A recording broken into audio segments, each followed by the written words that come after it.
Are you excited about terrariums?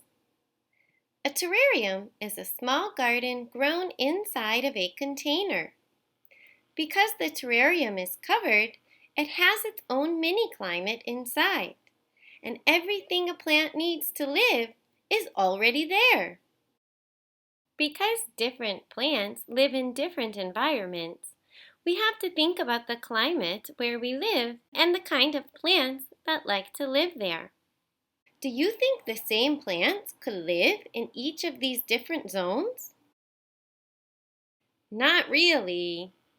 Plants like birds of paradise, ferns, and orchids live in warm, humid tropical zones and need lots of water and to be shaded from the hot sun.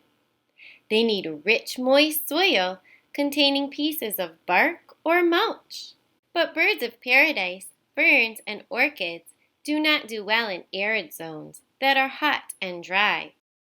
Alii, prickly pear, and aloe are types of plants that thrive in drier subzones where they get a little water and a lot of sun. They prefer sandy or gritty soil that is dry most of the time. When we create a terrarium for our plant, we have to think about where the plant likes to live and what its natural habitat looks like.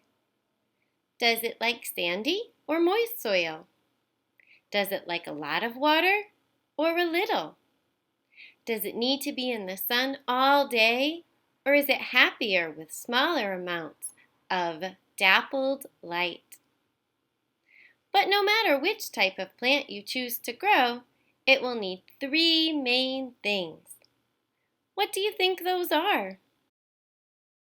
Our plants will need water. The water in a plant helps it move nutrients up from the roots to the stems, leaves, and even flowers.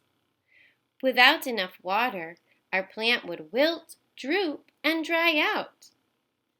But if we use too much water, our plant could drown and its roots would rot.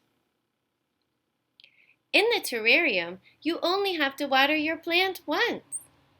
After you cover the terrarium, the water cannot escape, and the water cycle will help move the water from the plant and soil back to the air and then back to the plant and soil again. Our plants will also need sunlight. Unlike people, plants don't eat. They use the energy from the sun to make their own food in a process called photosynthesis. The plants will also need nutrients, like vitamins and minerals that help keep it healthy and strong. These nutrients are found in the soil that we use for planting. Now you know everything you need to get started on making your own terrarium.